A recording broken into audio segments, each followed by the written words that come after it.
Hey FFR listeners, this is the producer Rob speaking. It's that time of year when everyone starts to think about the important things in life, like our taxes. Did you know that a donation to Feminist Frequency is actually tax deductible? If you have a few bucks a month to spare, head on over to patreon.com/femfreak, F-E-M-F-R-E-Q. Help us out, but also help yourself to all the great exclusive content that's available only to people who are signed up on our Patreon. My teenage kids want to talk to me about school. My wife wants to talk to me about shopping. I'm supposed to go get my low-paying job back, and I used to be somebody.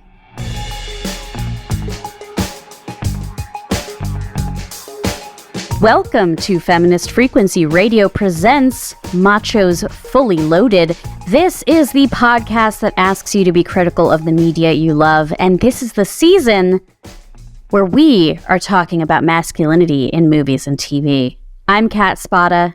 And I am AC Lamberty. This week, we're talking about mental health, trauma, therapy, vengeance, and more as we focus on machos on the verge of a nervous breakdown. Muscles. 100% pure adrenaline. Weapons. Your move, creep. Dominance. Ain't gonna hurt. Machos. The only place you're gonna go is the hospital. I will be right back. A disclaimer that neither of us are mental health professionals, though. And the movies and TV series we're going to talk about deal with some heavy topics, so listen with caution.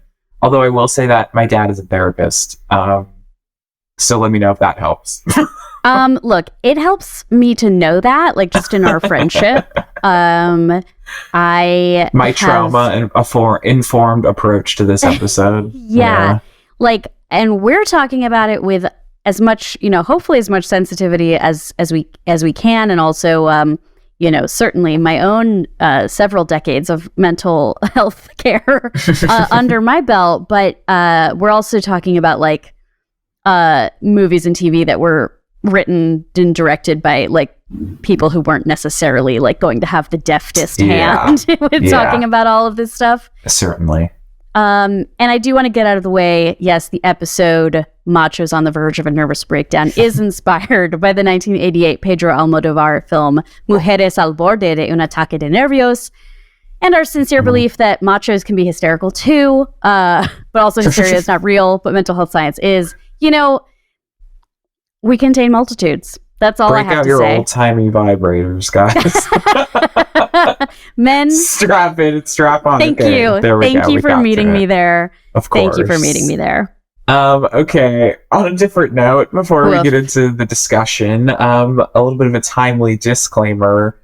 Last week, you may have heard us induct Jonathan Majors into the Machos Hall of Fame. Woo!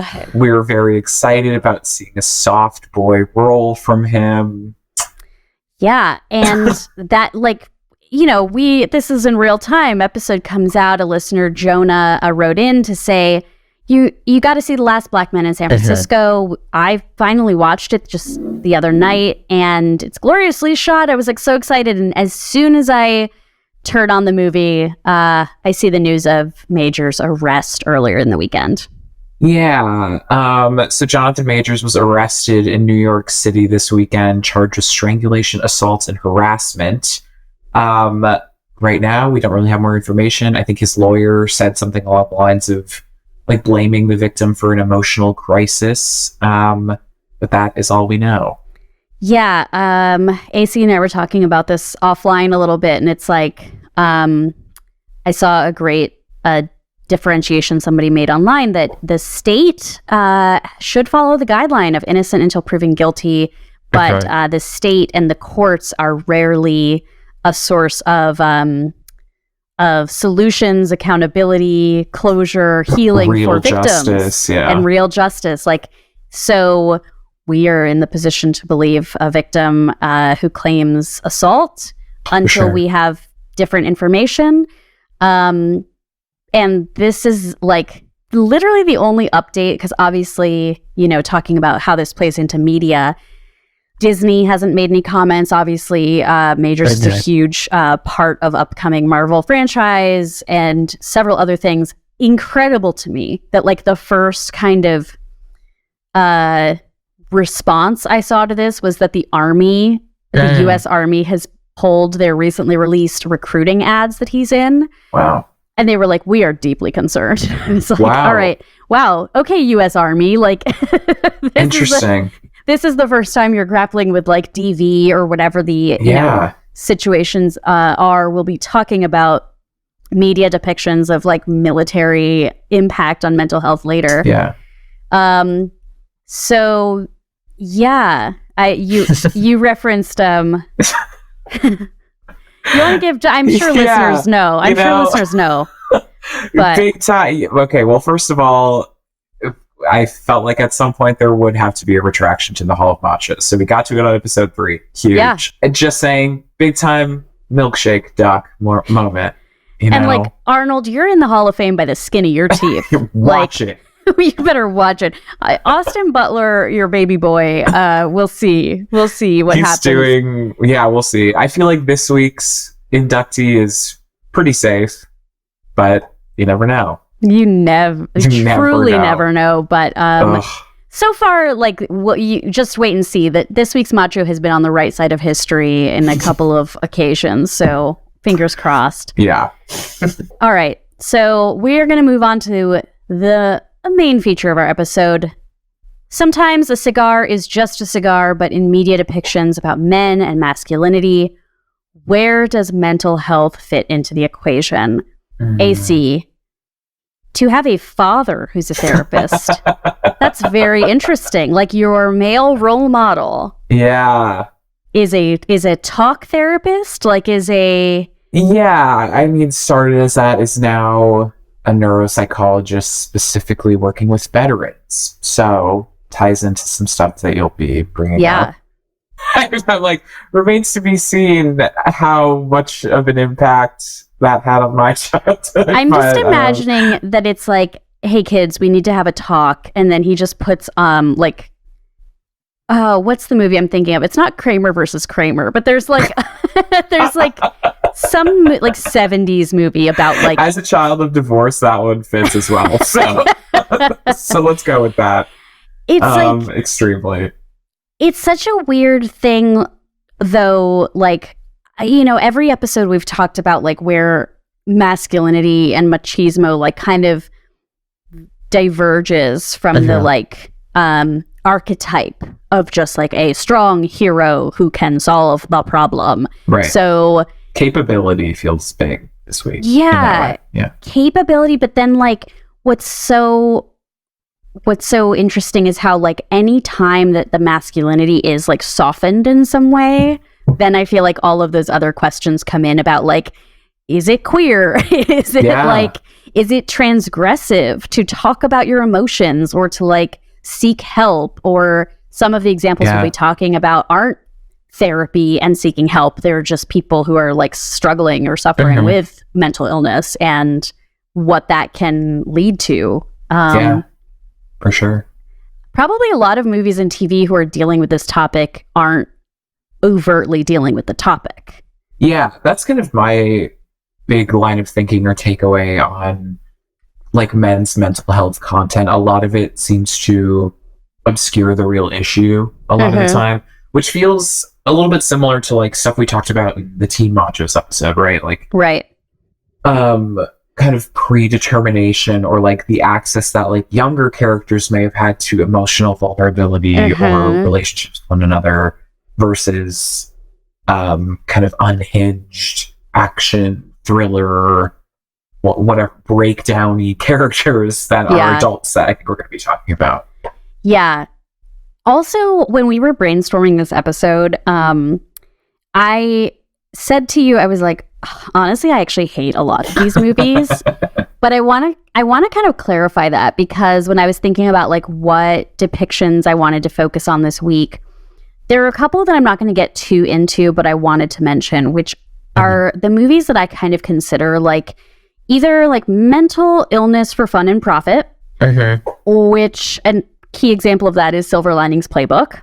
A lot of people liked that movie. People who deal with mental health issues like really appreciated that movie. I watched it and I had this very visceral, like, wow, imagine if my depression was as kicky and fun as it's being shown in this movie, or if like people's gambling addictions didn't ruin their lives. Like, and instead we get to have like this like fun, and I don't know. I thought it was like too sexy in a way that it didn't earn.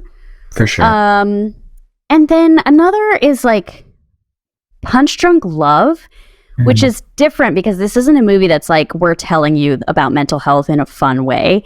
I don't think that the movie like necessarily believes like, oh yeah, Adam Sandler's character is a potentially dangerous person who needs support and care. Okay. Instead, they're like, wow, he really does feel a lot. And isn't that great? It seems like there is very little focus on like actual rehabilitation or care in a lot of these narratives. And it really is just like, isn't this crazy? Like, like I also think of Naked by Mike Lee, which I think kind of fits into the genre of film that I'm going to be discussing later on, which is like more broad cultural commentary through the lens of men's mental health, but that can definitely fall into some edgelordy traps. And so important that we're talking about this after Lady Gaga's first images from Folie à Deux. That said, that movie is going to make me so insufferable. Cannot wait. I'm there opening night. Little Monsters. Let me know if you're here. Also, like, doing Feminist Frequency Radio has, I don't know, it's almost made me question, like, am I more of like a facile like movie viewer than I thought I was? Because there are some times when I'm like, this movie did not have the right message. And it's like, it's like, well, no shit. Like, but you can still, I think, you know, you should be able to still appreciate a movie for its merits sometimes. And like, here's me saying like, I could not do that with Silver Linings Playbook, but I don't think that's necessarily the highest of art. Whereas like, this is edgelordy, right? Like Fight Club, I think is a great movie. I'm not coming away from it being like, yeah, fuck yeah. Like that's, you know, like these are the messages. Like I need to, I'm glad this movie spread that like good word. I still am like, it sometimes feels kind of basic to say this, but like with a lot of the content I think we will be discussing today and movies of the edgelord genre, I think the reading I usually take away from them is that masculinity can be a prison. Toxic masculinity is harmful to everyone. Whatever, you know, I feel that way about like Wolf of Wall Street too, obviously, which is like the text of toxic masculinity. But then, of course, there are people who watch that film and are like, "Fuck yeah, like, he rules." And it's like, I mean, I want to talk about some things today that are from like different decades, different movies, and the way that we were talking about mental health like is so different from generation to generation. Yeah. And things that like, you know, when I was just like thinking of ideas, I was like, okay, movies that are about addiction, like some people might not look at those and say, oh, that's about mental health. They would say this is like a subset of, this is about like crime, or this is about whatever. Even so I'm going to talk about some like representations of men who return from war and what that looks like. And I feel like that had its own terms. You know, people were coming home from World War I with shell shock, and they might have gone to a sanitarium because of it, but it wasn't necessarily like, that was just a war story, and not necessarily like, we're talking about mental health and how we can support each other. Like this is a very different, it's almost hard to find like solid footing with this subject. For sure. Yeah. I felt similarly in that like I chose some pretty action-y genre films to talk about. That again are much more about like cultural commentary, mental health per se, but like I don't know, my read on it is like the mental health bent is kind of inevitable in a lot of content about men. Yeah. And this is where I think this is probably our first episode that gets closer to a lot of those like dominant archetypes of masculinity. Yeah.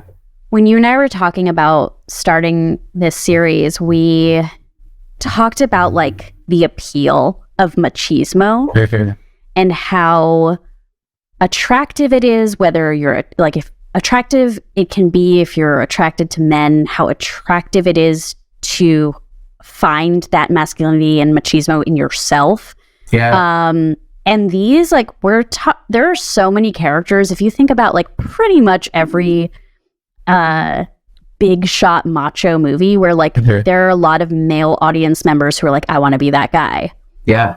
And pretty much all of them, the second question should be like, do you? Like, Yeah. you know? Or yeah, maybe there's stuff that's like admirable or heroic about a lot of these characters, but there's also so much that just isn't seen, or it's like kind of subtext that I'm glad we're kind of picking at. Like some of these are a lot of characters that I feel like were on dorm room posters, you know? Yes. Yes. And that's a trip to think about, like really looking at like, oh wow, this is who you want to model behavior after. And a lot of these are violent people, and that violence is often coming from like a place of instability. Yeah. That said, I want to reiterate that like having mental illness is not a precursor to violence. It is not a precursor to bad behavior. So I hope nobody thinks that that's my personal perspective. I'm fully happy to disclose that I struggle with depression and anxiety. And I hope to not paint with a broad brush like other mental health conditions that I have not personally lived. But for sure.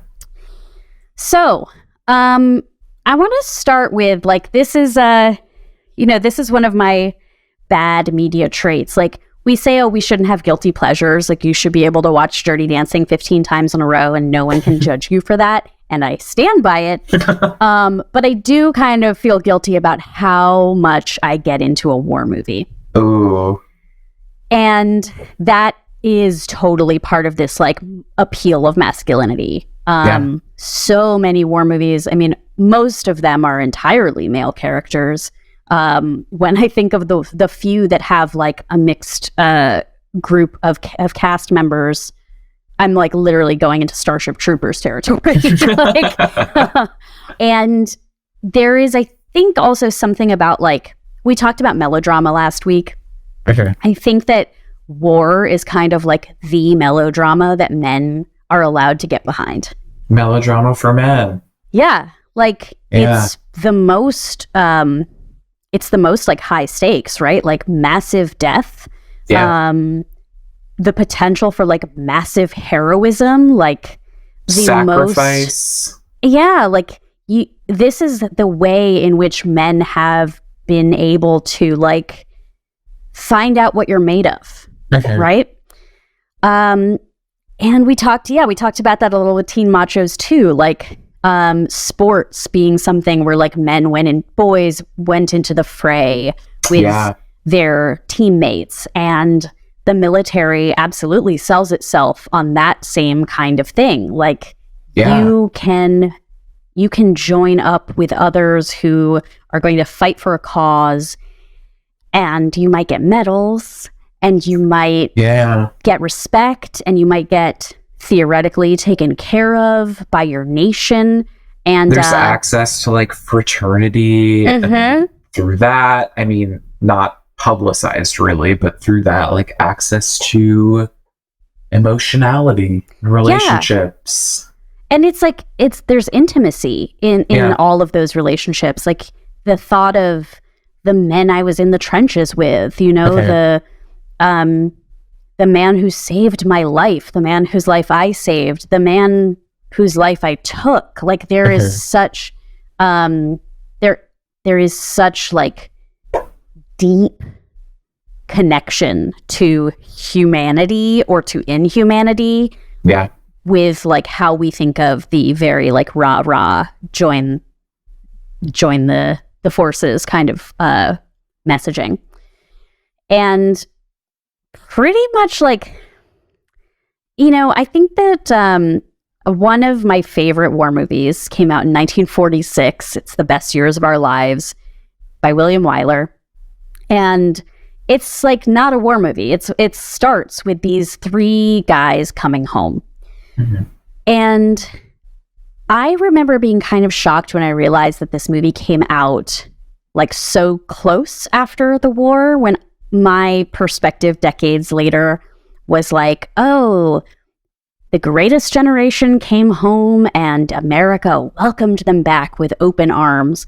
Yeah. It's like, not true for like soldiers who were Black, soldiers who were Japanese American, certainly considered enemy number one by several of their own peers. Definitely. And this was the start of this like GI Bill where, you know, supposedly you were going to be able to afford a home and like start this kind of suburban dream. But this movie came out in 1946 and showed like these men are struggling. Have you seen this?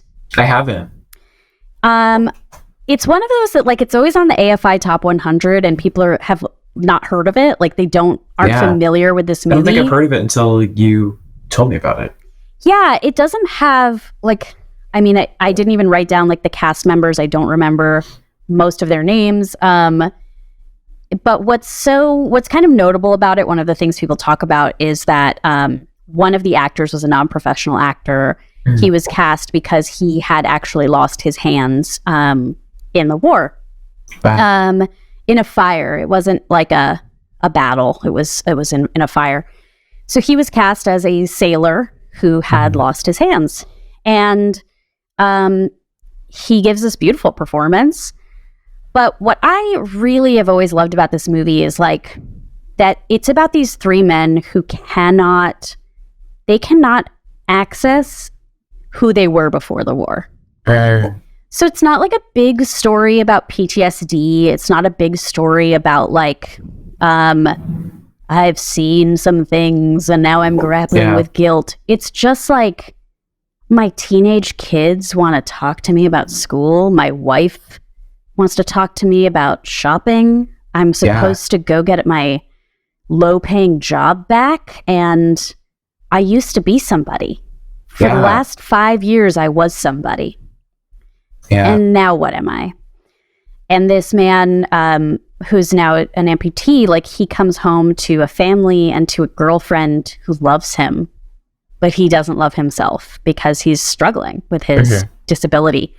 And I'm kind of starting there because it's like, these are all kind of understandable and accessible like mental health issues. Right. It's not a hugely dramatic tale. But then there's like such a manic almost feeling when the three of them reconnect. They go to a bar together. And the poor man who was high ranking gets to be treated as such. The wealthy man who was lower ranking is happy to fall in line.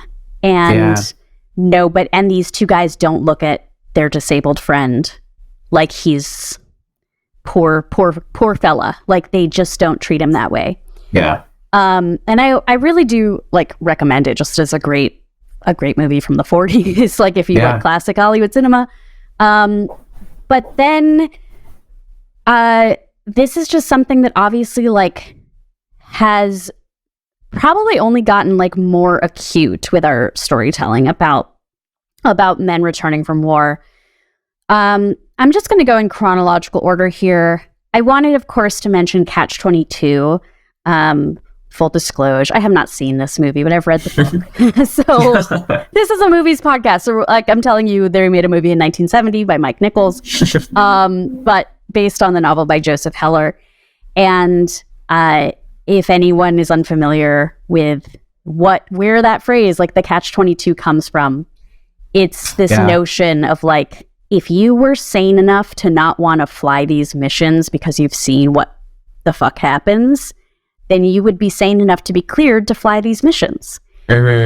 if you are willing to keep flying these missions, even though you know what the fuck happens, then you're clearly a crazy person who should not be cleared to fly these missions. Yeah. So how do you tell your superiors, I need to be discharged because I'm losing my mind? It's like not possible. That's really fascinating, quick diversion. Considering the last kind of military movie I've watched is Top Gun Maverick, which could not be less interested in mental health. It seems like it really, I mean, of course, there's the community element, and it's like, but it really is more of like an advertisement for being in the military, where it's like, I love my band of brothers. I love getting to shoot enemy aircraft out of the sky. Like, they kill several people in this movie, and there's no fallout in any way, really. I mean, not that that's the story they're trying to tell, but like, it's markedly different from it's the most fun video game you'll ever play. There's the scenes in that movie where they're showing how they're going to do this crazy thing. It's like, oh yeah, I would love to play that game. That seems dope. So fun. Don't worry, we'll talk a little bit more about maybe Tom Cruise's disinterest in telling that story in the Patreon bonus. Spoiler alert. I'm going to talk about mental health, psychology, psychiatry, and Scientology. The three, my favorite ologies. The three S's. Not really. Okay, but a couple of like modern ones, and boy howdy, have you seen American Sniper? No. Okay. No. Here's the thing. I'm really, in the way that you were saying that you are sometimes like, this movie is sending the wrong message. Yeah. Most times I swing completely the opposite direction. I am my own problematic fave, but war movies, it takes a lot for me to enjoy one. The Best Years of Our Lives seems like something I would enjoy. I don't know if you'd consider Doctor Strangelove a war movie, but like, love that. Yeah. I mean, Doctor Strangelove, The Best Years of Our Lives, they're it's commentary. Yeah, and there's no it's not a lot of action. It's not a lot of battle. Yeah.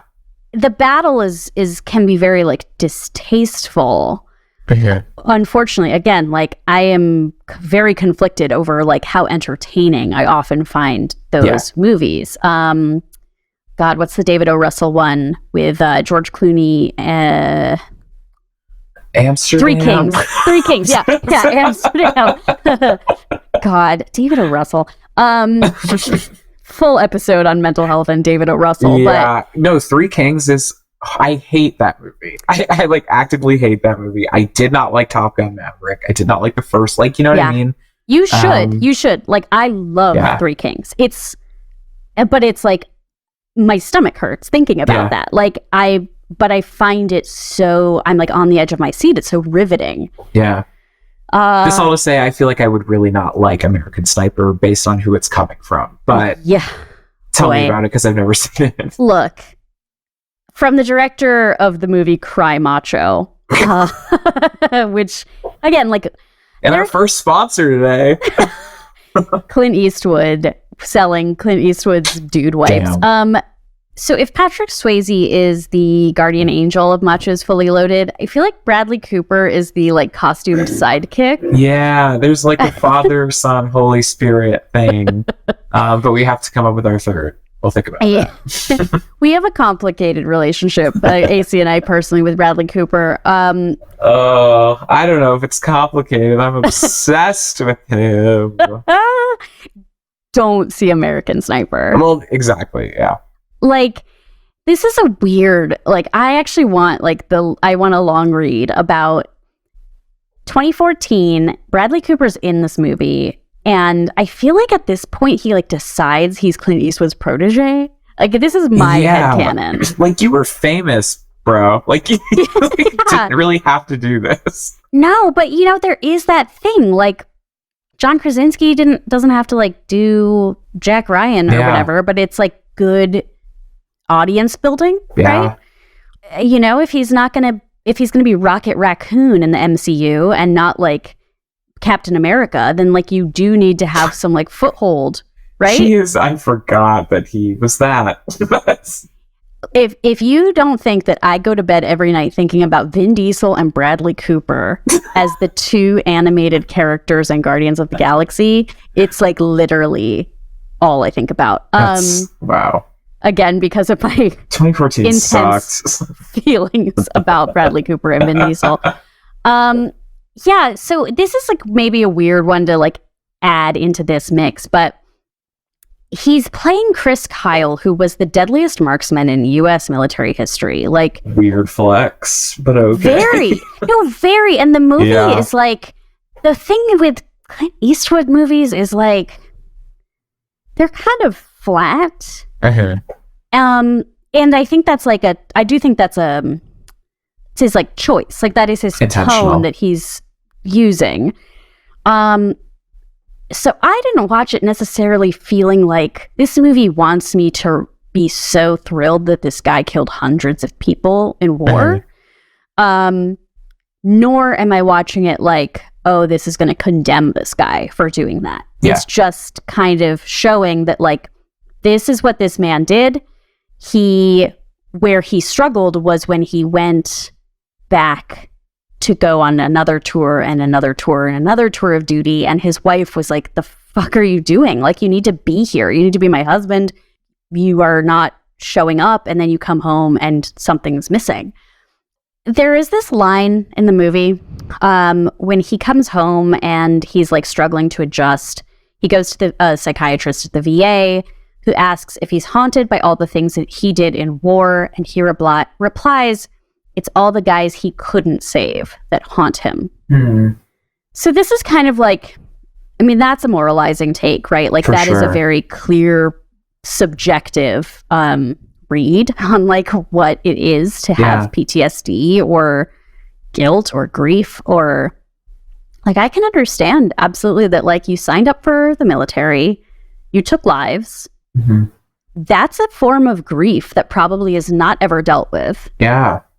And it's difficult to distill, at least I think probably in a film, whereas like, of course I would be interested in a war story, interested in unpacking that, but it is about the approach, you know what I mean? Yeah. I'm not sure Clint Eastwood had an approach that I would agree with, you know? Right. Well, and this is what's challenging even as audience members, is like, just in the same way that we know there's so many layers to like what movies are telling us is the right way to be a man. Uh-huh.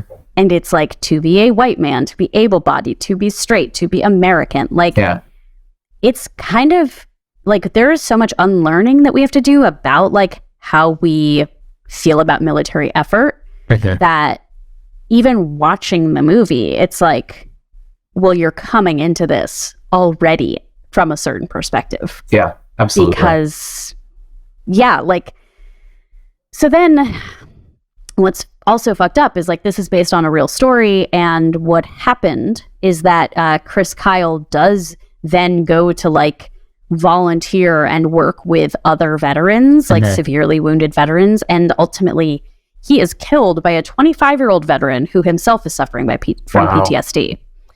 So there's like, it's kind of like hard to really say like, what is this movie telling us about PTSD? Because we've been focusing the entire time on Chris Kyle, and then somebody else's PTSD comes in and ends the story. Yeah. So it's like a very complicated one. Also in the same way, like I wouldn't really say this is a movie where you see a lot of battles. It's been years since I watched it. You definitely see like, you see him going to be a sniper, you see him on rooftops, that sort of thing. But it's not nearly as like bloody and bombastic as The Hurt Locker or other war movies. Even like 1917 is a movie that I absolutely loved. Me too.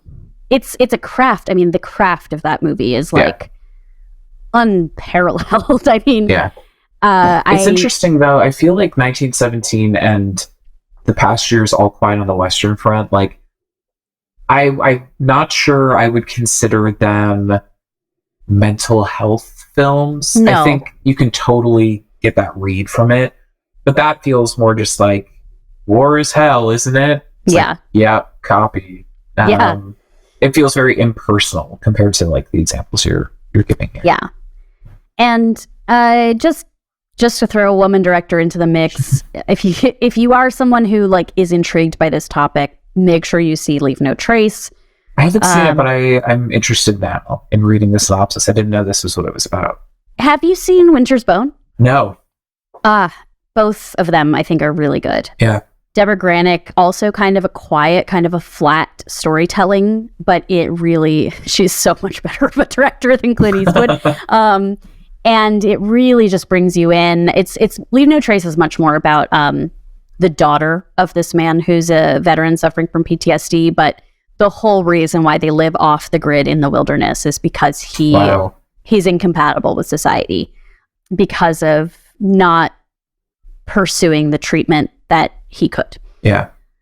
So as I move on from mental health in movies about war and soldiers, just want to say I'll try to pull some notes together, some links together for the show notes. Like a lot of these are talking about what happens when you come home, and like the fucking movie Ambulance did a better job talking about how the VA fails veterans. Yeah. than like Ambulance any of these is movies. Good. Ambulance is good. You heard it here first. Yahya Abdul-Mateen II is there trying to get his wife a surgery, and it's like that is kind of what sets off the story. Yeah. Jake Gyllenhaal's eyes have never been bigger. Jake Gyllenhaal, God, he's like forever. I think one of the most talented. Like, when I was thinking about Ambulance this weekend, as I often am, I said, he never phones it in, even in that movie where he's literally phoning it in as like a 911 call center guy. He's still like giving you the performance. Then another one, Jarhead by Sam Mendes. Like, I was going to say, Jake Gyllenhaal has some good mental health films. For sure. Yeah. What's the fucking Prisoners? I don't know if that even counts. Donnie Darko. Oh, soft boy / teens / mental health. Donnie Darko has it all. Damn verge of a nervous breakdown. Yeah. / Patrick Swayze. Truly, that is the movie. Yeah. So, okay. I'm not going to spend too much time. I already talked long enough, but we couldn't talk about mental health and masculinity without talking about Tony Soprano. Darn. Did you ever watch The Sopranos? I haven't. Well, you're too young for it. I feel like I really should, though. It came out like when you were a child. Like, yeah. I was a teenager. I've seen the pilot, and it's fab. Yeah. Like, it's amazing. Obviously, it's not a hot take, but... Well, and it's been years since I've like watched the show, but I was like, oh, I'm going to rewatch the episode where he starts going into therapy, forgetting that it's literally the first scene of the series. And I think there's something about like this. Sopranos comes out in 1999, and the 90s are like a self-help era. Yeah. I think obviously like in the 20s and 30s, like maybe, I don't know, maybe it's like every 50 years or something, there's like a big swell in how Western culture and society like has more development in like mental health sciences. I feel like we're in the wellness era of that kind of like trend in a way. Yeah. I feel like a lot of 90s movies, like no matter what they're about, whether it's like a Nancy Meyers rom-com or what, have a scene or a line where it's like, oh, I got to go see my shrink later. Like that was just kind of the new, it's like the coffee shop, Yeah. That's just part of it, is that, lay on the couch. Fraser Crane, was he a shrink? He was like I think a radio DJ. But he like DJ. he like answered calls. I feel like he was Dr. Drew. I don't know. Fraser Crane invented Loveline. Listeners, let us know what Fraser Crane did in the comments. My partner in the other room, who literally watches Frasier all the time, is going to be displeased to hear that I have not listened to anything thing about it. Okay, so The Sopranos, like, this was kind of the hook. It's a mob show, but this mobster is going to therapy. Yeah. And I wanted to quote some lines from Matt Breen's 2019 essay for Den of Geek, which talks about, kind of looks back at the show. And what is kind of bold about this is that, yes, this show is giving you all the mobster lore you want. They're talking about sleeping with the fishes. They're whacking people.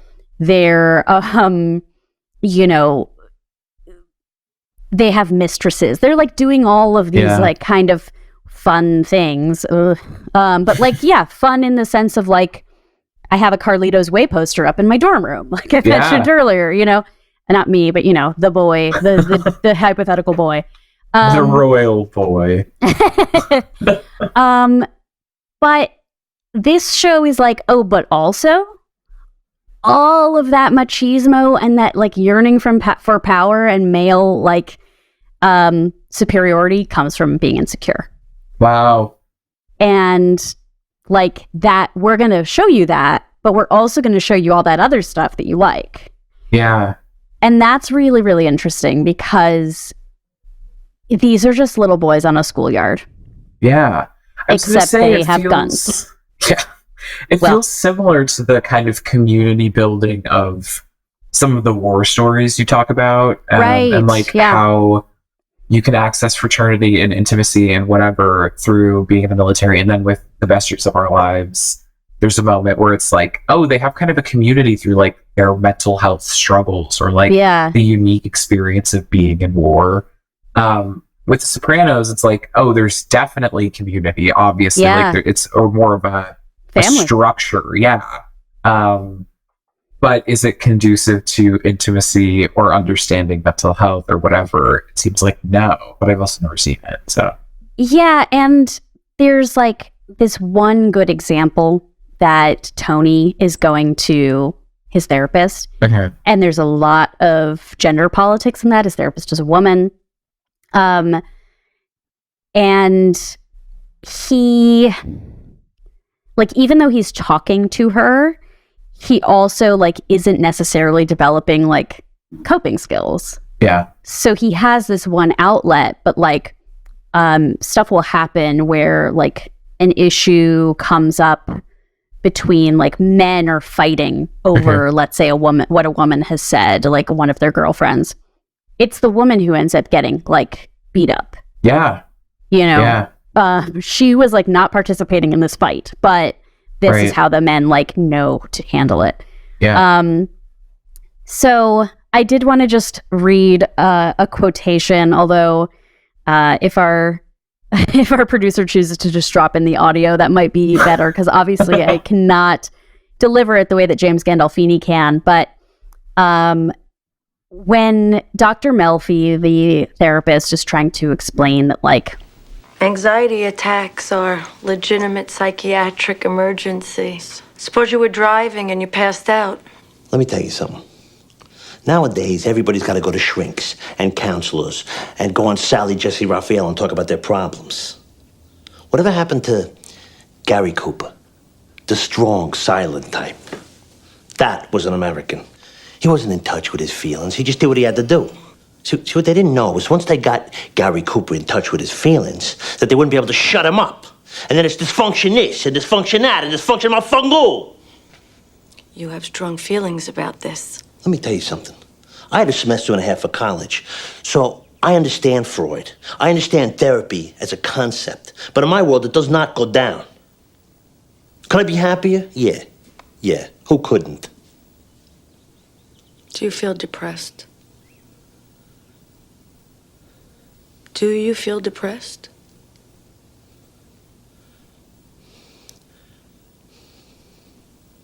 Since the ducks left. I guess. The ducks that preceded your losing consciousness. Let's talk about them.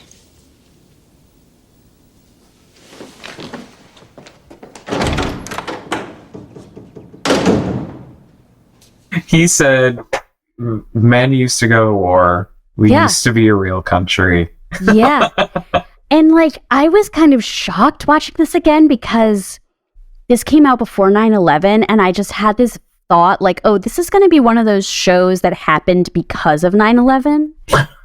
Do you know what I mean? Like, Yeah. like that it was going to be like, well, now this is what the American man is grappling with. Yeah. But like, he is really in that first episode and continues to be dealing with like, you know, I used to be somebody. We used to be somebody. We used to have something. And these men in Westerns, these men in war movies used to be something. And it's like, bro, that was on TV. Like, that wasn't. And like, it's like there's a legitimacy to the suffering there. Yeah. Like, why am I here? I don't have shit to complain about. You know what I mean? Yeah. Like, being in a war, or I don't know, having kind of mass scale trauma feels like the only kind of way that you can access that. Yeah. So this is a good, like, I think a good transition to your topic, because I didn't realize how much like these people, like these characters and these films that I was talking about in TV shows are like so lionized by fans. Yeah. And that's like very much in the edgelord cinema vein. Totally. Absolutely. So I kind of got my edgelord bag this week. I love an edgelord film. When I think of edgelord, it's like Taxi Driver, Joker, Donnie Darko, American Psycho, which I will be talking about. Just kind of like genre-fied, super stylish films that deal with kind of unhinged men, which I think for the most part are just purely entertainment, not necessarily meant to be read as nuanced takes on mental health or anything like that. But fuck that, that's what I'm going to do. So, well, Taxi Driver is like, neither of us is like diving deep into it, but it's the movie. Like, I've watched that movie several times, and I will watch it again. Like, it's incredibly compelling. Yeah. And then Robert De Niro goes on to be the mafioso who sees a therapist in Analyze This, which came out 2 months after The Sopranos premiered. But totally. And kind of, reprises his role, or has a similar unhinged man role in The King of Comedy. Which inspired Joker, right? Yeah. Beat for beat, almost. Oh my God. Your favorite movie. Did you like Joker, or is it just that you're excited for Folie à Deux? I'm really excited for Folie à Deux. Whatever. I was like, sure. Like, literally, that's how I felt about it. Sure. Yeah. I don't know. I feel like nobody should be reading that deep into it. Honestly. Like, not even book. Joaquin Phoenix. No, I do love him, though.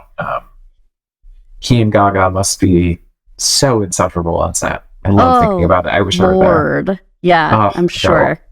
Anyway, so I watched 2 movies this week that similar, like, stylish genre, edgelordy films that I think kind of explicitly deal with men's mental health, at least one more than the other, but specifically through the lens of, like, the businessman. So I feel like same goes for war films, same goes for Sopranos, kind of like 90s self-help content. A lot of men's mental health is like symbolic or creates conversation about culture as a whole. Yeah. So I watched Park Chan-wook's 2003 film Old Boy, which is incredible. It's amazing. Won the Cannes Grand Prix prize that year. And then Mary Herron's adaptation of the Bret Easton Ellis novel American Psycho, a movie that I also love, and I also think is a popular dorm poster. Absolutely. I don't think fans of that movie feel the same way about it as Mary Herron does. Oh, absolutely. Yeah. I think it's a brilliant satire. Is that how most viewers view it, or had viewed it at the time? I don't know. Yeah, I hadn't thought about Old Boy for this convo, and I'm excited because I haven't watched it in years. But that is that's like a transformative movie. Like, you're not the same after you see it. It's incredible. It's unreal. Like, the level of craft. I love Park Chan-wook in general. Yeah, he is such a craftsman. I'm obsessed. But yeah, these two to me kind of stood out as examples of films about like capitalism and capitalism's impact on mental health, which is bad. I mean, for everybody, not just men specifically, but I think these two in particular make very interesting commentary on how capitalism and labor and honestly like culture and economics at large kind of affect men's mental health. And both films I feel have very iconic protagonists who are like machos who have snapped. Like they're not on the verge of a breakdown, like they've broken down. They're on the other side of it. So I'll start with Old Boy and kind of get into some history that I thought was really interesting and contextualize like a lot of my thinking about it. Are you going to spoil Old Boy? Should we give listeners a warning? Yes. Some spoilers, not the whole thing, because God, there's so much packed into it that I'm like, oh, we could do a whole episode on this movie specifically. But yes, spoilers for Old Boy going forward. Also kind of for American Psycho, but like, you know what it's about. Yeah. Also, okay, thought it was so funny and just perfect table setting that Old Boy opens with protagonist Odesu like holding another guy at gunpoint and being like, I'm gonna tell you my story, like I'm gonna tell you what happened to me. like that is the state of men's mental health. If a man is gonna listen to another man, it's gonna be at gunpoint. And then the part that made me absolutely laugh out loud is like when we flash back to that and he's like done telling him his tragic tale, and the guy is like, okay, well, I'm feeling suicidal, here's why I feel that way. And the protagonist just leaves, just walks away. It's like, I'm not here for that. Very funny. Anyway, okay, so Old Boy, for those unfamiliar, is set in late 90s, early 2000s South Korea. It's about our protagonist, Oh Dae-soo, who is an alcoholic businessman. And the whole thing kind of kicks off this insane action thriller caper mystery. It's like a million genres in one. It's brilliant. He is getting fucked up on the night of his young daughter's birthday. He's not with her. He's out at a bar. And that night he gets abducted from the street and wakes up in a locked hotel room. Where he remains for the next 15 years. He doesn't know who his captor was, why he was captured. So there's moments where he gets drugged because people will come in to, clean the room, take his items, stuff like that. So he doesn't ever see or interact with anybody for 15 years. The only company he has is the television set, his cell. And then 15 years pass, he's miraculously released. And the person who is his captor, his jailer, kind of starts this cat and mouse game, encouraging him to try and find out who he is. It's pretty, I mean, we only see Dae-soo as a businessman for like 10 minutes of the film. He really is just kind of this vigilante, like hell-bent on finding his captor for the rest of the film. But that context, like his life as a businessman, Korea's economic situation at the time, like colors truly the whole thing. And like as Dae-soo is in his cell and 15 years pass, we see this montage on his television set of different world events that are happening. We see the Hong Kong handover ceremony from the United Kingdom to Republic of China. We see Princess Diana die. We see 9/11 happen. We see the 1997 South Korean elections, which were like their first democratic elections in a considerable time.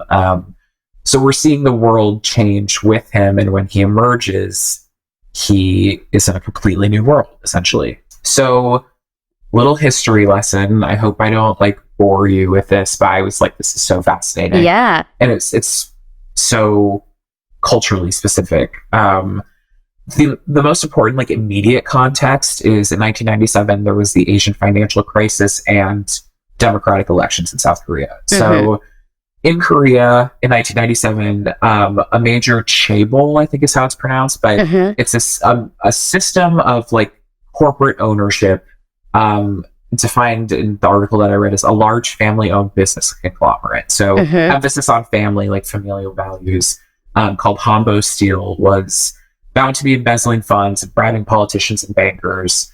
They went bankrupt. Their leadership was arrested. And then as a domino effect, like 10 more chaebols went bankrupt. So Korea's economy was in like disarray. unprecedented economic breakdown, skyrocketing interest rates, and international business and investors like fled the country. Like there's no viable business here. The IMF was like created in response to the Asian financial crisis.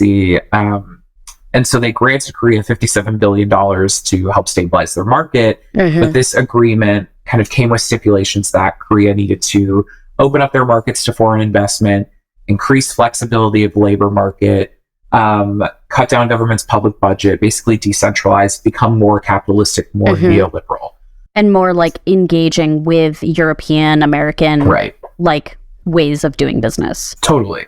Yeah, which was like a very much a 180, both economically and socially, from how Korea had been operating at the time, or like Korean culture at large.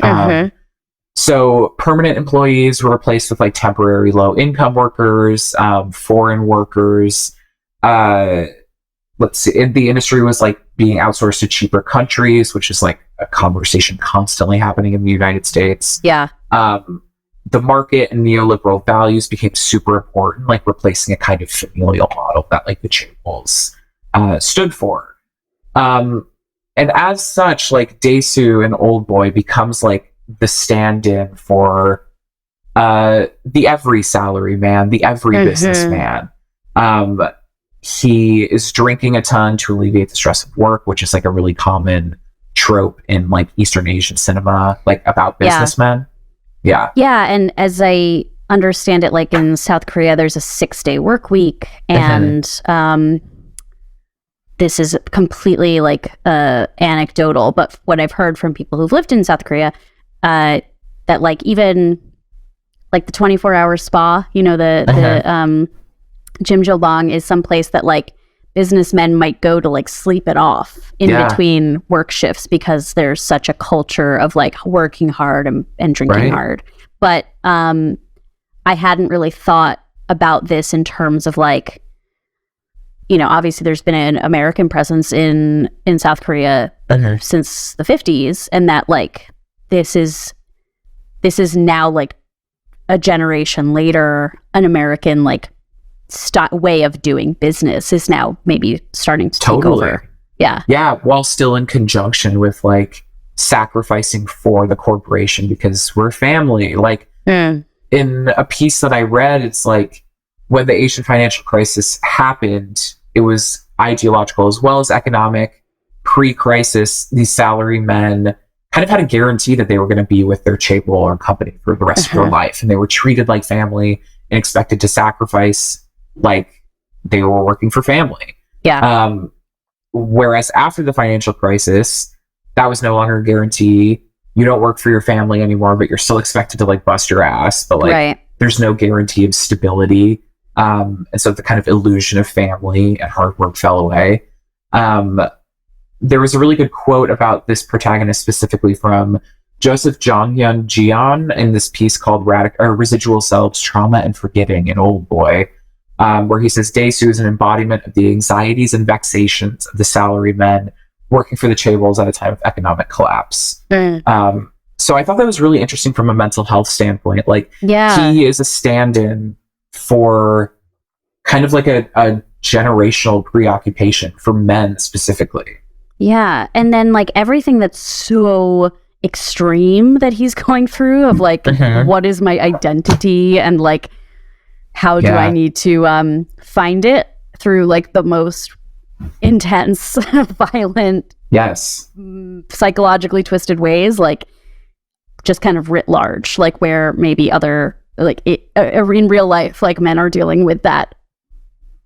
It's like in Everything Everywhere All at Once, it's kind of sidebar, but like it's about how being a gay child of a mother who does not accept you could make you want to completely obliterate the entire universe. Yeah, absolutely. And end your life, and you know, end everything, like, but in the most fantastical way you could imagine it. Yeah, kind of on that, I'm looking at the quotes that I wrote down during this, and at one point when he's kind of on this vengeance tour trying to find out who his captor was, you know, what happened during his 15 years locked up, he says vengeance is healthy, but what happens when you fulfilled your vengeance? Like, there's this whole question of like, who am I after this? Like, before I had this, I was a salaried man, and that was my identity, and that was my life. And now I have this quest. But what happens after this, even? Like, where do I go from there? And how do I start to deal with the fallout of that? And that comes to a really interesting conclusion. Like, I could spend a whole episode. It's so rich. It's crazy. But anyway, so Dae-soo kind of comes to us at the beginning of the film on the verge of a nervous breakdown. Goes full on breakdown after being in this cell for 15 years, obviously. Like, who wouldn't? Yeah. And then throughout his quest, while he's out back in the world, these economic and social systems continue to like impact his sanity in a way that I think is really interesting. So on the quest to find his captor, Dae-soo learns that he was held in this cell that's run by a business that you can basically contract out to abduct an enemy, an ex, even if they're just like a really annoying neighbor. Like, we find out that you can send somebody to be abducted and they can hold them there for as long as you want and like drug them if you want. Like, it's literally a business, which I thought was fascinating. Talking about like former Korean economic systems being really family oriented, like the chaebol model versus like this outsource kind of shady work. That there was another really great quote from that Jian piece. The sustaining fictions of the chaebol, often referred to as Confucian capitalism, reveal themselves as already unraveled. So Dae-soo comes out into this world and is like, what happened to the systems that I used to know, that I used to be a part of? It's like, they don't exist anymore, and they've been unraveled and replaced by this crazy like cottage industry, essentially. And that's like a mental health fallout from like war and from like when people who went through like the fall of the Berlin Wall, and then like had to kind of adjust to a new way of systems. Like, if things change fundamentally in your life, you might lose it. Yeah. I think about that with like stories about elderly people too. A lot of similarity, like just not being able to handle kind of like global change. It's really hard. It's scary. Yeah. And to compound that, we learned that Dae-soo's jailer is Lee Woo-jin, who's like a former classmate of his. And they're both members of this group called the Evergreen Old Boys Society, hence the title, which is an alumni association at their school. So kind of this like fraternal, word of the episode, fraternal group kind of founded on loyalty. I'm just thinking of kind of like boys clubs, you know what I mean? Right. Not necessarily emotional or even healthy, but there's like a loyalty and a community there. Yeah. Lee Woo-jin, so fucked up. He is such a genre villain. It's not even really useful to try and pathologize him, but like, here's the explanation of why he put the hit on Dae-soo. Spoiler. Dae-soo in high school saw Woo-jin and Woo-jin's sister hooking up with one another. So he kind of saw them, like caught them in the act, and then Dae-soo told one of his friends, and it started this rumor that led Woo-jin's sister to be like, her reputation was trashed and she took her own life. And so now Woo-jin is like on his own vengeance tour, believing that Dae-soo was responsible for her death. Yeah. Again, interesting role of the woman. There's so much I could get into here, there, like with this too, kind of like you mentioned earlier about the Sopranos. But yeah, so between like the quote unquote business model of this like abduction business and this like, I don't know, boys club, like the call was literally coming from inside the house. Like it was someone you knew. It was personal. It was personal based on like, I don't know, a lack of trust or loyalty that you think you would have between like two of these boys club members. These systems have really like entrapped Dae-soo and wouldn't exist without one another. And you could think that maybe none of this would have happened if, in the first place, if not for like the salaryman lifestyle archetype and like broader political and economic turns in South Korea's history. Yeah. So like, so much going on. It's like the macro impacting the micro for sure. But yeah, and on the spectrum of like edgelord cinema, I actually think Oldboy like has something to say. It's just like, is it crazy? Like, yeah. This is part of a kind of a trilogy, like a thematic trilogy of his that are about vengeance. And I did watch the other two. I mean, over 15 years ago, but this movie is definitely smart and saying something, but it's also like fetishizing things. Like, it is so visceral to watch. Yeah. I mean, you know it's good when they remake it with Josh Brolin. Oh. Did I have to watch that. Is it good? Did that even like come out? I didn't never watch it, but yeah, I was intrigued. Man. I mean, yeah, you know, God, it's excellent. It's such a rich text. And I started watching it. I was like, what other kind of mental health or like unhinged man films can I watch that would kind of complement this? And what I came up with was American Psycho. Such a good pairing. Yeah, which I unexpectedly like works a lot better than I thought. Yeah. And where they overlap for me is, again, talking about consumerism and economics, but more like specifically like consumerism, pop culture, media as an identity for men. That often serves to like obscure mental health concerns or create parasocial relationships, which I think is in a ton of edgelord cinema. Like Joker and the King of Comedy both hinge on like the main character being obsessed with the comedian that they try and correspond with. I mean, the disgraced magazine Dreams has that same trope, like writing to the bodybuilder. Or I think the same kind of pop culture consumerist identity can breed like hatred or contempt. Like, I don't know, I think of incels, like that's where I get them, you know what I mean?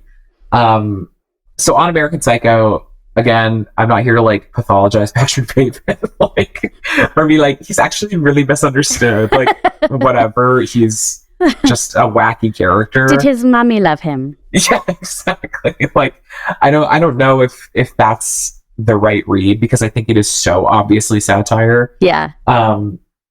But I mean, that character is someone who his economic and cultural context contributes to this insane breakdown, like true insanity that I don't think would exist if it weren't this context. You know what I mean? So for those unfamiliar, American Psycho, it's Mary Herron's excellent satire. I love this movie. Like, I think it's amazing. Like, if you have a very like weak stomach, don't watch this movie. Like, it's very bloody and violent, but it is so good, and it is so much like, yes, obvious satire, but it's like funny. Yes. And Christian Bale doing such fun voice work. Yeah. And it's like it's a treat to look at. Like, it's visually very interesting. Yes, absolutely recommend. For sure. So American Psycho, set in 1987 New York City. I mean, the height of like capitalism's good old days. Like, honestly, wish I could have experienced it. Like, sounds fucking awesome. Mid-Coke, pre-AIDS. Exactly. Yeah. Exactly. So we follow Patrick Bateman, played by Christian Bale, who is like the yuppie. Also, he's 27 years old. And somehow like a banking VP, which is crazy. Yeah. But we follow him through his life as a rich, kind of brand obsessed. He is like a salary man, like Dae-Soo is an old boy by day, and then he is a brutal serial killer by night. So Patrick suffers this full-on nervous breakdown and kind of this like double construction of identity that like explicitly hinges on consumerism.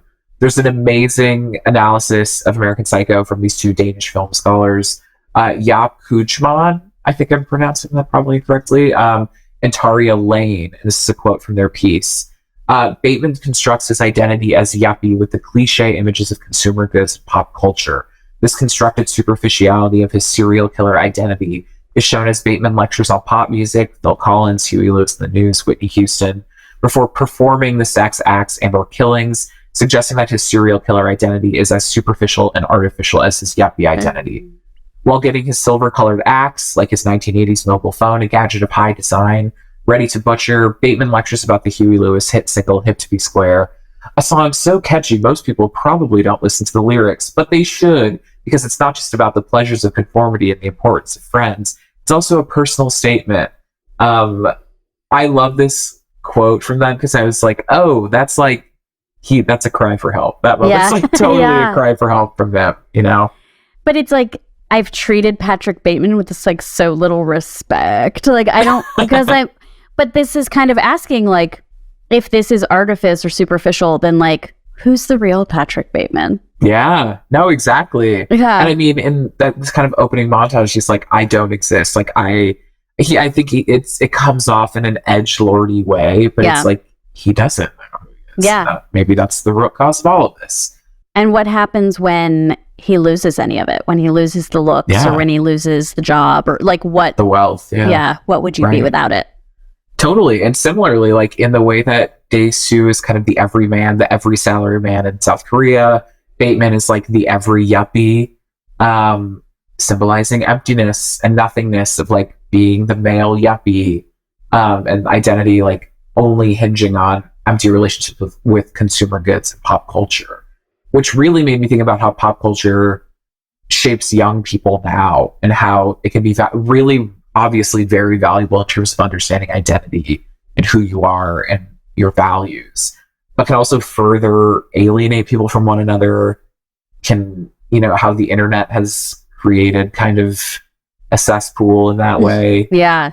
And then, I mean, to tie it back to Old Boy, which is like the text for me this week, Old Boy similarly relies on media as identity for, you know, a good chunk of when Dae-soo is in captivity. He only has his TV to keep him tethered to the world outside his cell. Yeah. He has this great moment where he says the television is both a clock and calendar. It's your school, home, church, friend, and lover. So, like, beyond his literal isolation, I feel like that really spoke to pop culture as an identity in an increasingly isolated world. Yeah. Especially for men and men's mental health. This is absolutely like only makes me want to spin off like more episodic discussions about these topics. And like, now let's just talk, like, now let's spend the next 2 hours talking about women in these movies. Like, oh my God. I mean, the whole thing in Old Boy, it's like, oh, the whole conflict is about like two women, specifically his daughter. Well, and you also have his wife who was killed while he was in captivity. Like the sister killed herself. Like, God, there's so much there. And yet we spend the whole movie with Dae-soo, you know, being kind of a kick-ass vengeance finding guy. Now, this isn't really on the topic of mental health, but just while we're talking American Psycho, what do you make of like Patrick Bateman as like aesthetic, like eye candy, like that? I don't think a male director would, maybe, you know, a straight male director would treat him the way that Mary Harron does, and it's fantastic. I mean, it makes the movie what it is that for sure he is this babe.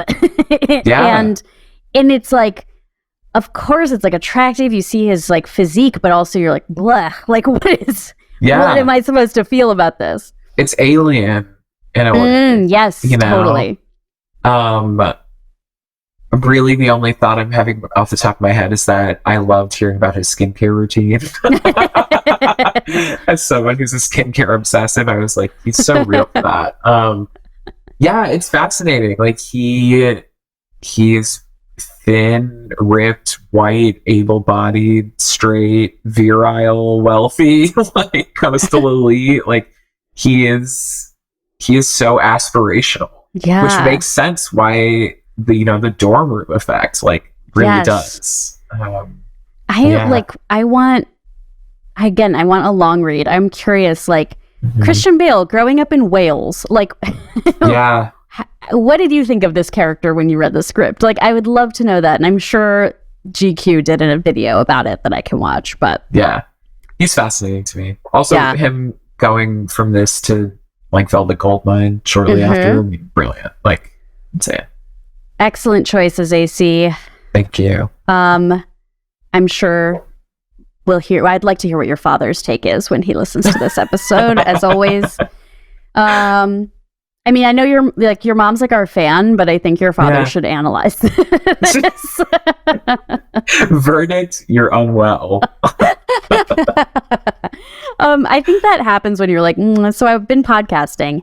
Anyway, we will be right back to share this season's version of the Freak Out, which is Macho of the Week. Hey, FFR listeners. Are you signed up to our Patreon yet? If you're not, you're missing out on special content made exclusively for our patrons. And if you're not a patron, that means that you're not helping me get paid. And if you're not helping me get paid, that means my good little dog Griffin isn't getting the good treats. Head on over to patreon.com/femfreak. That's FEMFREQ. Become a patron to get great content and also to make sure my dog Griffin gets the good treats. Oh, and you get the good treats as well, which in your case would be quality discussions about media.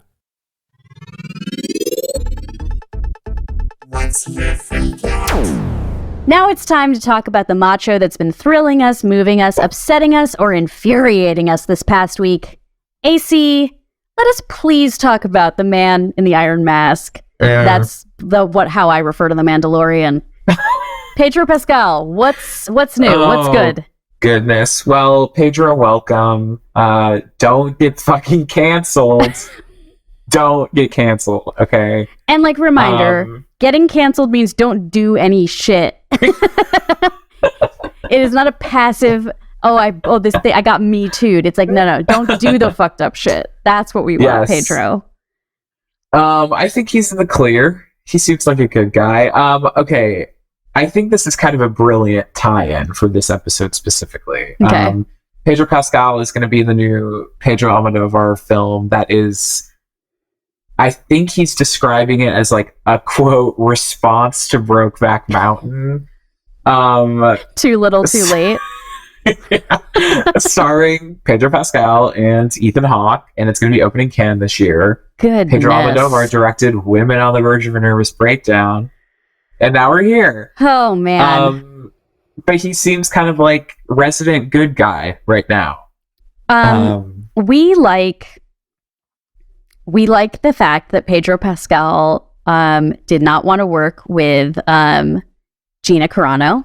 Yeah. I haven't watched The Mandalorian, so I can't really talk about Me that. neither. But I am aware of that issue and the fact that he has a trans sister that he is very vocal and supportive of. But when we say vocal, let's talk about this Instagram post from a few days, I don't know, a week and a half ago. Yeah, a week or two. I mean, absolutely rocked my world when I saw it. Come on, listen, I'm a bit of a truther. That's all I'll say. But the post he posted was a carousel of various LGBT pride flags, just pulled from Google Images, which is so funny. I forget that he is an old man. He's not an old, you know what I mean? He's 47 or something. Well, and when you're famous, also, I feel like you can't, it's hard to be that savvy about the internet. Oh, yeah, for sure. So he pulled a bunch of photos from Google Images of various pride flags and posted them with a caption. It's the answer, my friend, is blowing in the wind, and then hashtag LGBTQ. I mean, this was so perfect because all the things can be true and are true. Yes. If people... Schrodinger's gay Pedro Pascal. Yes. Obviously, I will believe everybody to be bisexual. That's just my bi-colored glasses. But people, read that as the answer to the question of is Pedro Pascal gay is yes, because of this post. Sure. And other people were like, no, he's saying that the answer to current anti-gay, anti-trans legislation and sentiment is to be supportive of hashtag LGBTQ. And both of those things work. Both of them are LGBTQ. Oh, God. It's the spiritual sequel to when RuPaul posted the Google image search result. Do you know what I'm talking about? Vaguely. I'm just continue. I'm cracking up right now. I wish I remembered what the actual caption was, but it was like, I love trans or something. Yes. And the flag was like the trains flag. It was like a flag for trains enthusiasts or something. It was like this green flag. And everyone was like, who let RuPaul access the internet, period? Oh my God. But okay. So funny. It's just I love speculating. I love being able to speculate. I love that he gives us so much to speculate with. And thank you for that, Pedro. I know you're listening. Pedro's a good celebrity. Like he's good a great at celebrity. Being a celeb. He gives fun interviews. He is playful on SNL. He loves to talk about Chilean heritage and then he's in these like super popular things. Game of Thrones, The Mandalorian, The Last of Us, in which his character talks about grief and mental health as well. And he's like handsome, but he's not like in your face about it. He's not like roided out. Yeah. Kind of traditional Marvel body, This is a good macho of the week. Welcome, queer elder Pedro Pascal, into the Hall of Macho. This is like rapidly becoming offensive, and you know what? This will be used against me. Absolutely, but the thing is, I feel like Pedro Pascal is just like he's on board. He's along for the ride for whatever this conversation is. I think he knows that it is with love. And you know what? It's an honor to be in the Hall of Machos, so act like it, Pedro. Oh man, this, really makes you think. I mean, that's just all it comes down to. I cannot wait to talk about this episode in therapy later this week.